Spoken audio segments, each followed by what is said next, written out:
નમસ્કાર મિત્રો, મારી યુટ્યુબ ચેનલમાં તમારું હાર્દિક સ્વાગત છે। આજે આપણે વાત કરવાના છીએ કાઠિયાવાડમાં બનેલી એક સત્ય ઘટના છે કે કાઠિયાવાડમાં જામનગર તાબે તુંબેલી શાખાના ચારણોના 24 ગામ છે। માળી એમાંનું એક છે। માળી ગામને પાદર સાની નામે નદી છે। ગામ ફરતા 4 જૂના કોઠા અને ગઢ છે। માળી ગામમાં તુંબેલાના 2 કુટુંબો રહે, એક બુચડ ને બીજા ગામણા। ચારણ જેસો બુચડ હતો, એની દીકરીને ગામડાઓના ઘરમાં દીધી હતી। દીકરાનું નામ ભાયો। ભાયાને એકવાર સાસરવાસી બહેન મળી ગઈ અને કહ્યું કે મૂકે હી ગામડા દુઃખ દિયેતા, એટલે કે મને આ ગામડા દુઃખ દે છે। ભાયો કહે આવ હીન ઘડી પેકે કોઠણ લાય છંડાતો, એટલે હું આ ઘડીએ બાપુને તને તેડવા મોકલું છું। દીકરે જઈ બાપને કહ્યું આ વીંજો બાઈ કે કોઠીચો, એટલે તમે જાઓ બહેનને તેડી લાવો। બાપ જેસો છડીદા ના તો કો કરિંદા, એ લોકો નહીં મોકલે તો શું કરશું? ભાઈઓ નારિંદા શું જોશું? તેડવા ગયેલ જેસાને ગામડાઓએ જવાબ વાળ્યો અસી કે હિતે કમાય જો આઈ જી ઘી કે કોઠી વીંજો તો હી મેયું કેર મીંડે, તે લાય છંડીદાના, એટલે અમારે અહીં કામ છે। જો તમારી દીકરીને તેડી જાઓ તો આ ભેંસોને કોણ મેળે, અર્થાત કોણ ધોવે? દહીં છાશ કરે માટે નહીં મોકલીએ। જેસાએ ઘેર આવીને પુત્રને કહ્યું તે તો હી ધોરે મેં ધૂળ ખાઈને, એટલે તે તો મારા ધોળામાં ધૂળ ન ખાવીને। ભાઈઓ કોણ શું બાઈ કે છડ્યાના ને મૂકે પણ જીતી, એટલે બાઈને મોકલી નહીં ને મને પણ જેમ તેમ બોલી ગયા। દીકરો તો ટાણે ભેં ધોતો હતો, તાંબડી ફેંકી દઈ અને તલવાર લઈ ગામડાના ઘેર પહોંચ્યો ને હાકલ મારી કે ભેણ હાલ મોરથી અને કેર ના ચીએ તો કિંજી કંદરોટી મથે બોમથા ઈન, હાલ બહેન આગળ થઈ જા। કોણ ના કહે છે? કોની ગરદન પર 2 માથા છે। જીંજે મેથે મેં રાય હુઈ હું, હલો આડા ફિરણ, જેના માથામાં રાય હોય તે ચાલો આડા ફરવા। ભેંસો દોતા દોતા 6 ગામના ભાઈઓ પણ હથિયારો લઈ ઉઠ્યા, પણ ભાઈએ પડકાર્યા। તેઓ ઘરમાં ઘૂસવા ગયા। ભાયા એકને ફળીમાં, બીજાને ઓહરીમાં અને ત્રીજાને ચૂલા પાસે ઠાર માર્યા। 3 ભાગી ગયા। ભાઈઓ બેનને તેડી ઘેર આવ્યો। એ ત્રણેય મરનારાઓની ખાંભીઓ માળીમાં છે, 2 ફળીમાં ને 1 ચૂલા પાસે। પછી બાપ દીકરે ગામ છોડ્યું। બાપ મુઓ ભાઈએ ગામડાઓને દંડ ભરી અને માફી માગી, કહુંબો પાયો। દગો ન કરવા બંને પક્ષે માતાજીના સોગંદ લીધા। ભાઈઓ પાછો માંડીમાં આવીને કહેલી રહ્યો। એક દિવસ ભાઈઓ પોતાના નેહમાં ખાતો હતો, તે ટાણે ગામમાં રહેતા જામ શાખાના ચારણો માહેલો દેવો જોવા જામ આવ્યો। ભાઈએ કહ્યું અચો અચો હલ્યા કોચી કોચી માની ને ખીર ને ગુણગાર વારી ચટણી, અઈ વીનો ખેણકે આવો આવો, હાલો હાલો ગરમ ગરમ રોટલો ને દૂધ ને લસણ વાળી ચટણી છે, આવી જાઓ ખાવા। દેવો જામ કહે આવ હિન ઘડી માની ખાઈ સિરાઈને અચાનતો, હું હમણાં જ રોટલા ખાઈ શિરાવીને આવું છું। ખાઈ કરીને દેવા જામ પાસે બેસી ભાઈએ પૂછ્યું કેમ આવ્યા, કેમ કમ ખાય, કેમ આવ્યા, શું કામ છે? દેવો કહે હી આજી તરાર ડીયો તો આવ હકડી બંદૂક ડીયા, તમારી આ તરવાર મને આપો તો 1 બંદૂક દઉં હું। ભાઈએ જવાબ આવ્યો દેવા હણે તો કે આવકો ચા, બાયડી જા મમગદો ઉખેતો, શરમાઈ દો નાય, બંદૂક તો છોકરીઓ રખે અને ભાઈડા તરાર રખે, તું બોબો બંદૂકો રખે તો નાહક ભાર ઉપાડી ઉપાડી મરી રીંદો। બંદૂક તું વટે ઇનને કી નાય કરી શક્યો, હી તરાર સે કો કરીંદો, અને પૂજી તરાર તો 12 મિથ્યા ગીની વય અને બિયા 12 ગેંદી। દેવા હવે તું બાયડીના માંગા કચ્છ તે શરમાતો નથી? બંદૂક તો છોકરીઓ રાખે, મરદ તો તરવાર રાખે, તું 2 બંદૂકો રાખે છે ને નાહક ભાર ઉપાડી મરી જઈશ। તારી પાસે 2 બંદૂકો છતાં તું કાંઈ ન કરી શક્યો તો તરવારથી શું કરીશ? મારી તરવાર તો 12 માથા લઈ ચૂકી છે, બીજા 12 લેવાની છે। એવો કહે કે છપર વીંજું હું તે કમ આવે, આય હલો તો ઉતે વિનીચું, હું છપર ગામ જાઉં છું, તમે પણ સાથે ચાલો। ભોળો ભાઈઓ પોતાની તરવાર લઈ અને દેવા સાથે એ ત્યાં દેવાને પાછળ રહી જઈ, દેવા સાથે ચાલ્યો અને માળીથી દક્ષિણાદા થોડે ગયા, ત્યાં દેવાએ પાછળ રહી જઈ અને ભાઈને બંદૂકે ઠાર કર્યો અને સંવંત 1929 ત્યાં આજે ભાઈની ખાંભી છે। ભાયાની તરવાર લઈ દેવો ગામડાઓ પાસે આવ્યો. ગામડાઓએ જેને આ કૃત્ય સોંપ્યું હતું, બદલામાં એને એક સાતીની જમીનને 1000 કોરી ઇનામ દીધી. ભાયાની જમીન પિતરાએ લઈ લીધી. મરનાર ભાયાના ઘરમાં રાજબાઈ નામે કચ્છની ચારણી હતી. એને દેવી કામઈ શર્મા આવતા તે સતી થાત, પણ 2 દીકરીને 1 દીકરો હતા. તેને મોટા કરવા પોતે દેહ રાખ્યો. રાજબાઈનો દીકરો રાયદે 15 વર્ષનો થયો. કામકાજ કરે નહીં, ભેંસો ચારવા જાય તો ઠપકા ઘેર લાવે. પરણાવેલા પુત્રને એક દિવસ રાજબાઈએ કહ્યું, પુત્ર તોફાન ન કર, હી ગોઠ में पाणजो कोई नाय, ने ही जामजो ने गामजे जो जोर आए. पाण माथे हीना वेर आए तो पाण ने ध्यान रखणो खपे. नेही नार हणे ही नाम વધારે તો કમકજ કરીંદો ના તો ખોંદે કો. તોફાન કર નહીં, આ ગામમાં આપણું કોઈ નથી. જામ તેમજ ગામના ચારણોને આપણે માથે વેર છે, તો ધ્યાન રાખવું ઘટે. ને જો જામ લોકો તો મારી નાખવાની ધમકી પણ મોકલે છે. કામ નહીં કર તો ખાઈ શું? રાયદે કહે, નારીજમાં આવ થોડાડી મેં હકડી ગુણ કરુંજ્યું ગીની અચિંદો પોઈ બેઠા બેઠા ખેંદાસુ પોઈકો. જોજી માં, હું થોડા દિવસોમાં એક કોથળો કોરીઓનો ઉપાડી લાવીશ, પછી આપણે બેઠા બેઠા ખાઈશું. પછી શું છે? રાયદે એક ટોળી કરી પીપરડી ગામ ભાગ્યું, પકડાયો. જામનગર રાજની સજા પડી, જેલમાં ગયો. 2-4 વર્ષે છૂટીને ઘેર આવ્યો. ત્યારે એને ખબર પડી કે પોતાની પરણેલી ઓરત બુધીબાઈને દેવા જામ ચારણે ખજુરિયાના ચારણ ગાંગા મુજ વેરે પરણાવી દીધી છે. અને રાયદેનું હૃદય ધમ પછાડા કરવા લાગ્યું. હાય હાય કો કર્યા, હણે જામ કે ફૂંકી ડિયા કે ધૂમી ડિયા. માએ સમજાયો, નાર રાયડે હણે તું કી પણ કરીંદો તો આવ મથો પછાડી મરી વિની. હવે તું કાંઈ પણ કરીશ તો હું માથું પછાડી અને મરીશ. માં રોવા લાગી. એટલે રાયદેએ કહ્યું, માં મારો આવ કી ના કરીંદો. ડોશીનો દેહ છે ત્યાં સુધી શાંતિ રાખવી, એવું વિચારીને રાયદે શાંત બેઠો રહ્યો. પણ ચોરે ગયો ત્યાં ગામના તેમજ જામ ચારણો એને મેણા મારવાને ગાળો દેવા લાગ્યા. બોલા ચાલીમાં દેવા જામે કહ્યું એકવાર, કે ચોરો ત્રીજા પેજો નાય ભજીવીન નીકર મારી ઉખીંદો. હગડી દારૂજી ચપટી જો ખર્ચ આવ, છતરો તોજા પેજે લાય ખપ્યો હિતરો તો લઈ આપનો. ભાગી જા, નહીતર મારી નાખીશ. ચપટી દારૂનો જ ખર્ચ છે. જેટલો દારૂ તારા બાપને મારવામાં જોયો તો તેટલો જ તને મારવામાં જોઈશે. રાયદે કહે, આઈ મારિંદાને બિયા મારું કે હથ ન ઊંધાકી. તમે મારશો તો બીજા માણસને એ હાથ નહીં હોય કેમ? દેવો જામ કહે, હાથ હોય તો ગીનહી બંદૂકને નીકળ મું મથે બાર વટે. હાથ હોય તો લે આ બંદૂકને નીકળ મારા પર બહાર વટે. આ તકરાર બીજાઓને ઓલવી, પણ રાયદે વિચારી રહ્યો કે શું કરું? કાંઈ કરીશ તો માં મારી જુરી જુરીને મળશે. એમ વિચારી ગમ ખાઈ રહ્યો. પણ એકવાર ચોરે હજામત કરાવવા બેઠેલો ત્યાં એનું અપમાન થતા એ અડધી હજામત એને ઉઠાડી મૂકતા એણે ઘેર આવીને માને કહ્યું, માં હણે મૂકે રજા દિયો, મુझे ही सेन नाय थींदो, ने जो रजामत दींदो तो आव मथो पछाड़ी मरी विनो. માં હવે મારાથી સહન નથી થતું, હવે મને રજા નહીં દે તો હું માથું પટકીને મરીશ.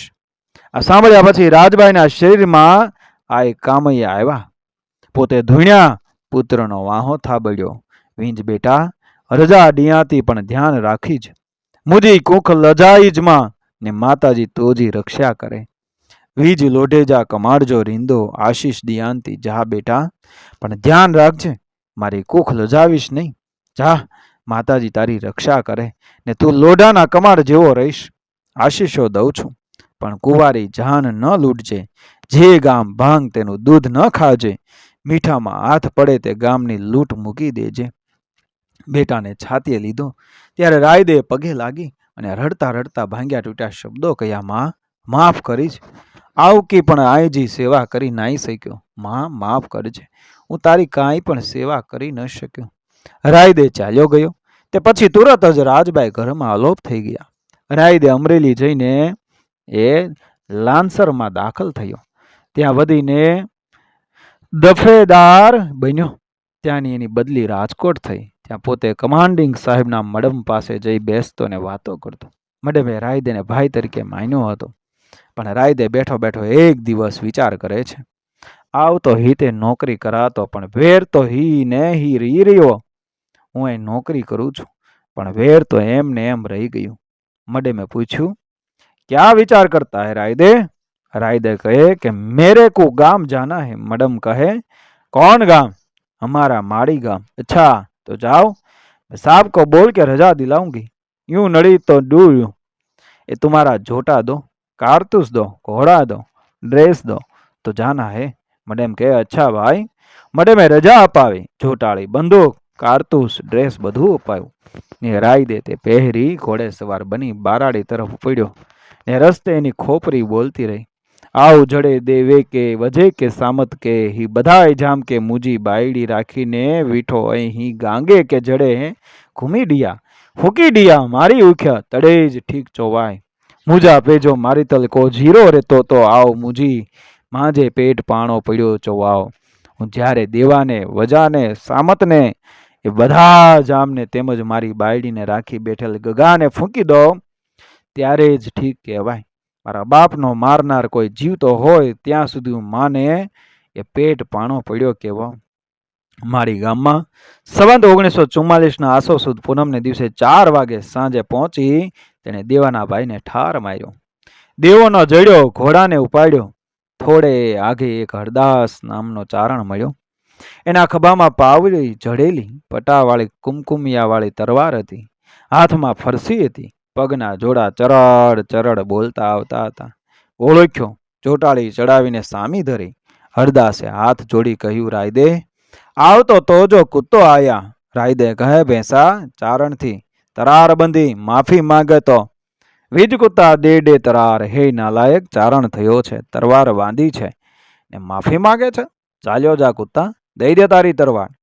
ત્યાંથી ખજુરિયા ગામે જઈ પોતાની સ્ત્રીને રાખનાર ચારણ ગાંગાને ખેતરમાંથી તેડાવી ઠાર માર્યો. ત્યાંથી રાતના 10 વાગે બેહ નામના ગામે ગયો. ત્યાં માડીથી સામત જામ મહેમાન આવેલ, તેથી વીરપાલ સંધ્યાની ડેલીએ ડાયરો જામેલો. ત્યાં જે ઘોડો ઊભો રાખ્યો ને સાહેબ વેશે ત્રાડ પાડી, ઇધર માળીવાળા સામત જામ આયા હે. સામતે અવાજ પારખ્યો, ઘરમાં ઘૂસી ગયો. હવે ઘણા માણસો વચ્ચે એને બંદૂકે શી રીતે મરાય? એટલે ઘોડા ઉપાડી કહેતો ગયો કે ધ્યાન રાખીજ. આવ રાયદે, આય કે રીબાઈ રીબાઈને મારણા અહીં. ચોથે દિવસે રાજકોટ પહોંચી પોતાની નોકરીએ ચડી ગયો. પણ જામનગરના રાજ્ય તરફથી એ ધગધગતી તપાસ થવા લાગી. તેથી પોતે પલટનમાંથી ફારેગ થઈ નીકળી ગયો ને થોડા દિવસ પોતાની બંને બહેનો પાસે પરોડિયા ગામે ને રણ ગામે રોકાયો. પણ તપાસ ચાલુ હતી એટલે કંટાળીને વિચાર કર્યો કે નકામા પકડાઈને ભીત હેઠળ દબાઈ જઈ મરવા જેવું છે, માટે હવે તો નીકળી જ પડું.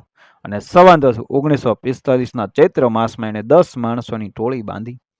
ચારણ ધાના કરશન ભાથરનો, ચારણ પેથો ગ્રામડીનો, ચારણ સામત ભીડાનો, ચારણ વીરો ગ્રામડીનો, ચારણ જેસો પરોડિયાનો, વાઘેર રાજપાલને માણેક હરબમ ગોરવિયાનો, વાઘેર હાડો વીરપુરનો, કાનગર બાવોને રમજાન કુંભાર રાણનો.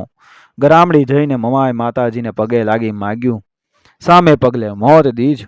બીજું વૃત્તાંત એમ મળે છે કે રાયદે ઘોડો, બંદૂક, ડ્રેસ વગેરે પલટનમાંથી નહીં પણ આ રીતે મેળવ્યા. પોતે માની રજા લઈ અને ખંભાળિયા જાય છે. રસ્તે દહીંનો પુલ એ ઠેકાણે એક ઘોડેસવાર જમાદાર ટપાલ લઈને જતો હતો તે મળ્યો. રામ રામ કર્યા. જમાદારે પૂછ્યું, ક્યાં જાય? ખંભાળિયાએ ડોલા એટલે તાબૂત જોવા. કેવો છો? મકરાણી. દહી નદીના પુલ પાસે જમાદાર નીચે ઉતર્યા. રાયદેને પોતાનો ઘોડો ચાલવા દીધો. જોટાળી બંદૂક ઝાડને થડે ટેકવીને પેશાબ કરવા ગયા. વાહ, માતાજી હથો હથ દીધા. જમાદાર લ્યો રામ રામ એમ કહેતો રાયદે ઘોડે ચડી ને જોટાળી લઈને ભાગ્યો. નગરની ગાદીએ વિભો જામ હતા. તેણે અમલદારોને તેડાવીને સભા ભરી. પોતે ભાષણ આપ્યું કે તમે રાજપૂત થઈ અને ગામ ગ્રાસ ખાવ છો, સરકારી નોકર કહેવાવ છો ને ખાલી બગલુસ પટા ગટર બાંધી ફરો છો, પણ એક રાયદેને હાથ કરી શકતા નથી, તેમ ઠાર કરી શકતા નથી. માટે મન બહુ રંજ થાય છે. સભાસદો નીચું જોઈ ગયા. જામ સાહેબે રાયદે ન પકડાય ત્યાં સુધી અમલદારોના પગાર બંધ કર્યા. હરાઈ દઈને ખેડૂતો રોટલા આપે છે એમ વિચાર કરીને ખંભાળિયા તથા કલ્યાણ પરના અમલદારોએ દરેક ગામમાં નોટિસો ચોડી કે ખેડૂતોએ રોટલા ઘેરે ખાઈને જ સીમમાં જવું, કાંઈ અન્ન લઈ જવું નહીં. થોડા દિવસ પછી ખંભાળિયા ગામે જઈ અને 3 ગધેડા ઊભા રહ્યા. તેને માથે છાલકામાં 15 મણ લાડવા હતા અને સાથે એક ચિઠ્ઠી હતી. તેમાં લખ્યું હતું કે હું ગરીબ ખેડૂતના રોટલા જૂટતો નથી, औरतને લૂંટતો કે અડતો નથી, જાન લૂંટતો નથી, ખોટું બોલતો નથી, કોઈ માગણને પૈસાની ના કહેતો નથી, બાયલાપણું કરતો નથી. હું ખેડૂતના રોટલા જૂટીને ખાવ તો બહારવટું થાય નહીં. તેની ખાતરી માટે આ લાડવા મોકલું છું. તે સંભાળી લેજો ને બીજું કાંઈ જમવાનું મન થાય તો કહેવરાવજો. મારી પાસે મીઠાઈ ઘણી છે, લીખે રાઈ દે. આ લાડવા એણે રાણ ગામમાં વળાવીને મોકલ્યા હતા.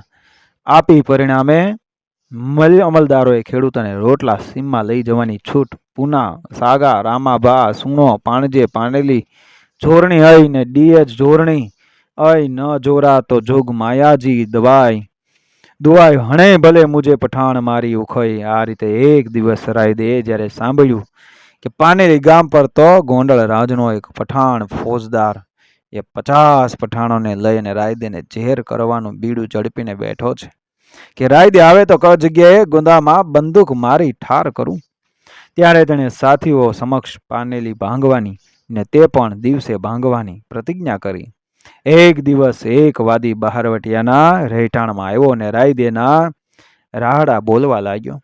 બહારવટિયાએ એને ઇનામ આપીને કહ્યું કે હે તુજો રાવણ હથો મૂકેડે ને તોજો પોશાક પણ દે. પછી પોતે એ બધો પોશાક પહેરી રાવણ હથો લઈ સાથીઓને કહ્યું, આ બધા હણે ઘડીક રીતે વિયો તાતો આવ હિન ઘડી અંચાતો, જરા પાનેલી વિનીચા. તમે બધા થોડી વાર અહીં બેસો, હું જરા પાનેલી જઈ આવું. એમ વાદી વેશે શહેરની તપાસ કરી આવી અને ફોજદારને પણ મળી રાયદે અહીં છે, સામે ડુંગરે બેઠો છે એવી ખબર પણ દઈ પોતે રાતે પાછો આવ્યો અને ટોળી લઈ માનેલી પર પડ્યો અને ફોજદાર એની પાર્ટી વગેરેને દબાવી દઈ કહ્યું, કો પઠાણ તું કો ચોતો તો કે રાયદે અચે તો આવું કો જગ્યાએ બંદૂકે મારી મારી ઉખ્યા, ગીન હિંજા ફોલ. એમ કરી બંદૂકોના ઘોડા ચડાવ્યા, બધાને પકડી પૂરી દીધા. પછી ગામ લૂંટ્યું. પછી પોરેલાને છોડી કહ્યું કે દિયો હિંજી બંદૂક, ધીંગાણું કરણું આય દઈ દો એમની બંદૂકો, ધીંગાણું કરવું છે. પછી મોરના પીછા લાવી ફોજદારની પાછળ બ્રિચીજમાં ખોસી મોરલો બનાવ્યો ને પીઠ ફેરવી ઊભો રાખી પછી કહ્યું. ક્રમશઃ આગળનો ભાગ આગળના વિડીયોમાં. મિત્રો, વિડીયો પસંદ આવે મારી ચેનલ સબસ્ક્રાઈબ કરો, ફોલો કરો, શેર કરો. મળી આવી જ ઘટનાને પ્રેરણાદાયક વાર્તાઓ સાથે આગળના વિડીયોમાં. બન્યા રહેજો મારી ચેનલ સાથે. જય શ્રી કૃષ્ણ, જય માતાજી.